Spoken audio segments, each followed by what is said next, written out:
dari hati untuk hati, kita gerak seiring sehati, bawa sinar tiap cerita.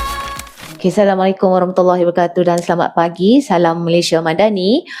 Bersama kita sekali lagi di podcast ABC Akrab Borak Cakna.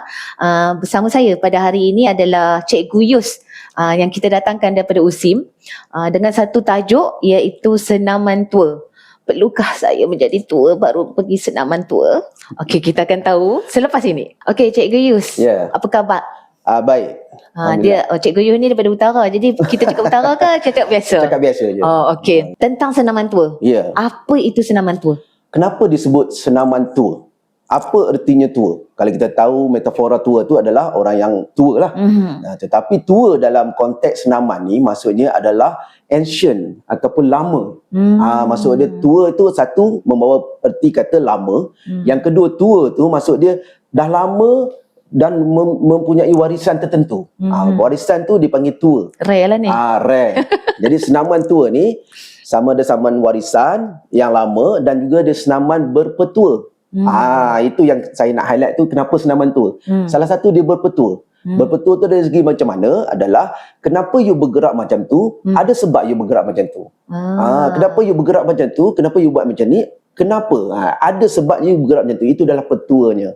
Okey, sebelum kita mengupas lebih lanjut tentang senaman tua ni, kita nak tahu dulu permulaan dia. Siapakah pengasas senaman tua ni dan pada tahun bilakah sejarah bermulanya senaman tua? Baik. Kalau kita bicara tentang pengasas senaman tua ni, biasa senaman ni ramai yang boleh buat senaman. Tetapi untuk kita, pengkhususan untuk senaman tua ni, Tuan Moderator, kita adalah mempunyai pengasas kita sendiri iaitu Profesor Dr. Azlan Ghani, di mana beliau telah buat testimoni kepada diri beliau sendiri. Bagaimana pada satu ketika tu dia mengalami stroke. Jadi dia mengikut kata-kata beliau kepada kami, anak-anak muridnya, mengatakan bahawa senaman tua ni dia mempelajari daripada ayahnya, sebelah ayahnya. Sebelah ayahnya, di mana senaman ni dipraktikkan oleh warisan-warisan terdahulu. Jadi senaman ni dikumpulkan, dia buat. Jadi waktu ketika dia stroke tu, memang dia kata sebelah lah, half stroke, di mana mukanya sebelah tak boleh bergerak. Jadi apa yang dia buat adalah dia buat satu senaman, yang mana dia buat senaman, nama senaman tu senaman awet muda. Tapi bagaimana senaman itu adalah dia menggerakkan, mengekspreskan dia punya jantung, tolak darahnya ke otak. Bagaimana adalah caranya adalah kita kena nafas dulu. Sebab dalam senaman ni, kalau ikut yang pertama kita kena buat nafas. Iaitu nafas melalui hidung, lepas melalui mulut.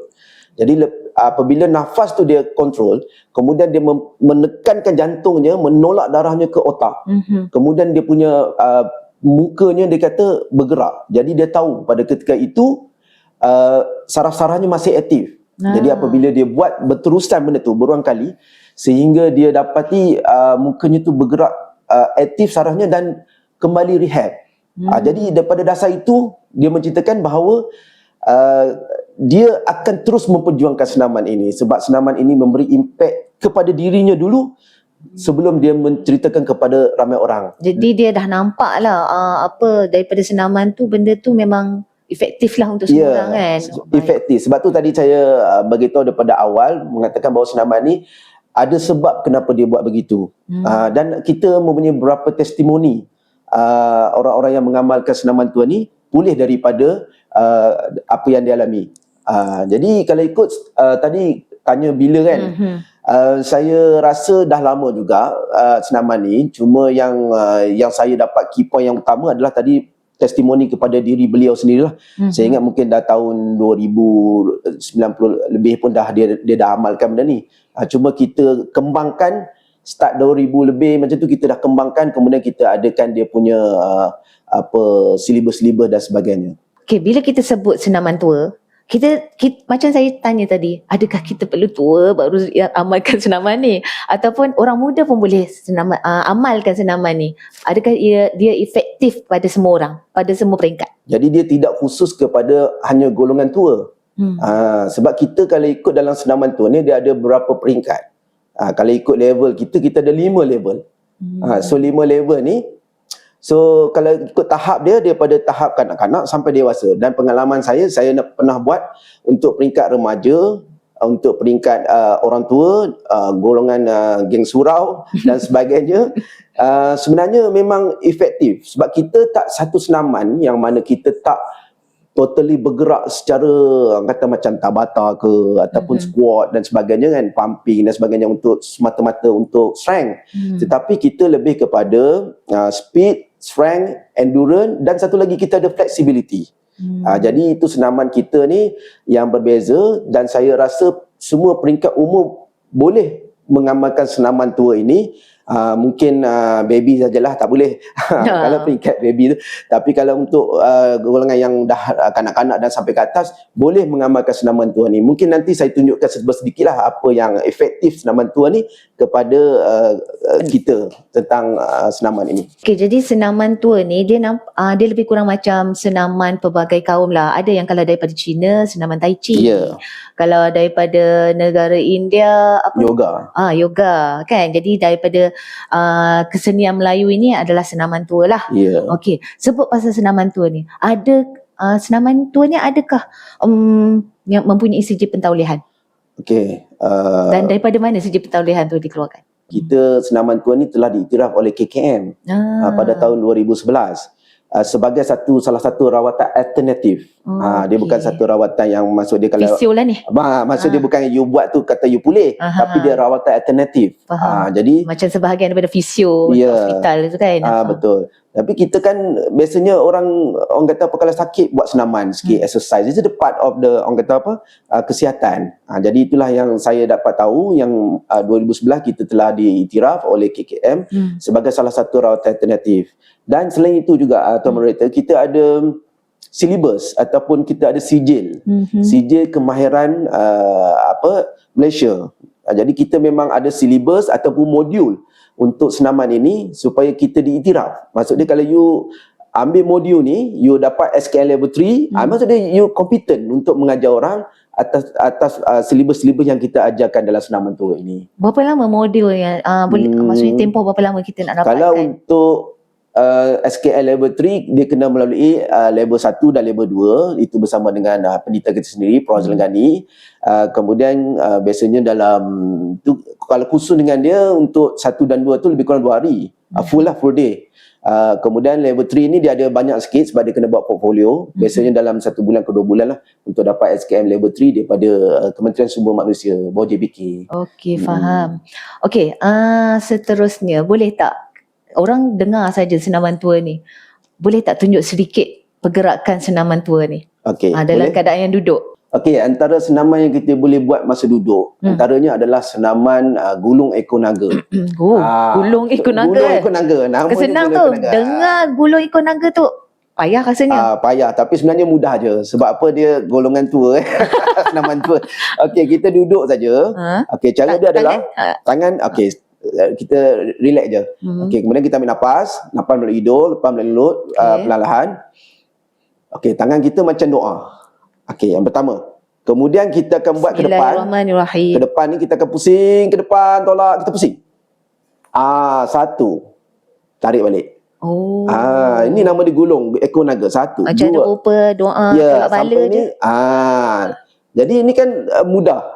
3. Tapi kalau kita buat repetition sebanyak 10 kali, kata 100 kali, dia akan jadi efektif lah. Ini kalau untuk lebih kepada frozen shoulder. Maksudnya you punya shoulder ni sakit, you punya lengan ataupun yang ni, dia ada efektif. Ini yang gulung namanya? Gulung. Ini baru satu. Baru level 1. Ada lagi. Baru nak gulung baru lah. Nak gulung. Okey, tengok. 1, naik ke atas. 2, naik ke atas. 3. Lepas tu pusing ke depan. 4. Macam gerak silat pun ada ni. Dia macam ada gerak sikit lah, tapi dia sebenarnya senaman. 1, 2, 3, 4. Kalau boleh rasa belakang ni kita dah rasa macam bergerak sikit. Dia bunyi meletup. Dia ada letupan. Kalau ada letupan tu ada simptom lah. Tapi kalau macam kita buat ikut kesesuaian kita lah, kemampuan kita. 1, 2, 3. Sambil duduk saja. Itu antara salah satulah. Kalau kita buat biasanya repetisi tu dalam 8 ke 10 kali. Baru dah ada efektif. So gulung ekor naga 1, sini boleh, ke sini boleh. 2, nampak? ke sini. Ikutlah nak gulung kat mana. Ikutlah. Dia sebab tu saya cakap dia ada 5 level. Ni level yang pertama, satu pergerakan. Level kedua, 2 pergerakan. Tengok ke belakang kan. So dia akan mengaktifkan kita punya saraf sekitar tangan kita. Itu baru satu. Belum lagi kita pergi ke kaki dan sebagainya. Itu banyak lagi kita boleh senaman duduk ni banyak sebenarnya. Saya bagi satu lagi lah special untuk podcast hari ni. Okey, tengok tangan kita macam ni. Okey, lupa pula. Okey, doa lagi. Tengok doa ni kita minta izin sembuhan kan. Okey, tangan kiri genggam, tangan kanan atas. Okey. Kita tarik nafas, tahan, kita tolak ke atas. Lepas perlahan-lahan. Lepas ni kalau perlahan-lahan, takut nanti terkejut kita punya pinggang kita. Maksudnya nafas lepas tu masa kita turun tangan. Okey. Sekali lagi. Macam kembang muka. Kembang muka belakang kan. Okey, tarik nafas. Tahan, tolak. Cakap mana boleh. Okey, lepas. Tukar pula. Kanan, bawah, kiri, atas. Okey, sedia. Lepas. Dan up. Ini podcast sambil buat. Senang ni. Okey. Kali lagi up. Okey. Tapi kalau tuan-tuan cuba buat dalam kiraan 10, tuan-tuan akan rasa badan tuan-tuan akan jadi tegap atau sado ataupun tuan tidak membongkok kan lama-lama. Itu salah satu senaman yang rehab secara orang kata apa, secara ringkas. Jadi itu sebablah saya rasa teruja untuk saya buat senaman tua ni dan saya sharekan ramai kepada golongan-golongan di luar sana. Okey, untuk pendengar semua dan kita kalau nak menyertai senaman tua ni secara tak langsung, kita ada juga buat akrab sihat. Majlis Akrab Kebangsaan ada menganjurkan akrab sihat setiap bulan. Jadi siapa yang ingin menyertai akrab sihat tu, ada Cikgu Yus pun akan turut serta pada akrab sihat tu dan kita akan minta dia ajarkan sedikit-sedikit lah senaman tua pada program-program tersebut. Itu sahaja untuk... Ada lagi saya nak share satu lagi. Okey. Senaman ni sebenarnya adalah kalau you betul-betul praktis, sebenarnya dia senjata. Dia senjata. Cuba kita buat satu senaman nama dia renjis. Renjis adalah kita fokus pada ibu jari. Buat lagi. Renjis kita kena buat renjisan, kita fokus pada ibu jari. Tengok saya buat macam ni. Okey, macam ni. Ibu jari. Okey. So bila kita buat laju, okey, untuk perempuan bila laju sikit. Okey, apa yang bahaya dia? Apa yang dia senjata dia? Takut terhayun ke lain? Tengok saya buat faham. Kalau you kena libah macam tu, kan? Walaupun dia sikit tapi dia punya kesan puk. Jadi bila ada orang nak ngorat kan, buat je ganjil. Dia tak tahu sebenarnya. Dia tak tahu yang dia nak mendapat. Bila dekat pun gitu. Sebab libasan tu tajam. Saya pernah praktis dekat polistrin tau. Polistrin kotak. Saya buat tu. Pecah bukan dia macam koyak lah dekat situ tu. Jadi maksud dia impact kepada renjisan tu kuat. Okey, jadi pesanan untuk semua wanita, amalkan renjisan ni. Teknik kalau renjisan. Polistrin boleh pecah, kita harap yang mangsa berlaku pun boleh pecah. Okey, terima kasih kepada Cikgu Yus kerana sudi meluangkan masa pada hari ini dengan amalan-amalan orang lama. Jadi semoga dia jadi manfaat kepada semua dan kita harapkan pendengar-pendengar jangan putus menonton podcast kita kerana kami akan wujudkan lagi beberapa program ataupun podcast yang boleh memberi banyak ilmu selain pada senaman tua.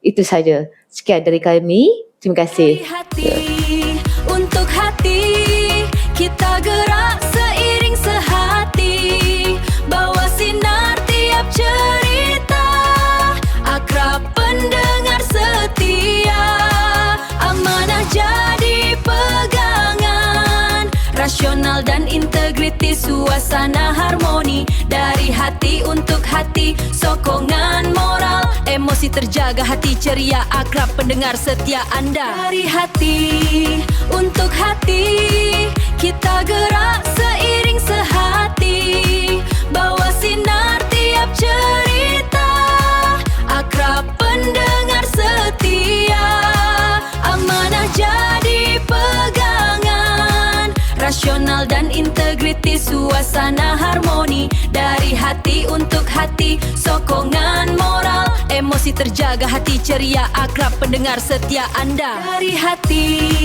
untuk hati, kita gerak seiring sehati, bawa sinar tiap cerita.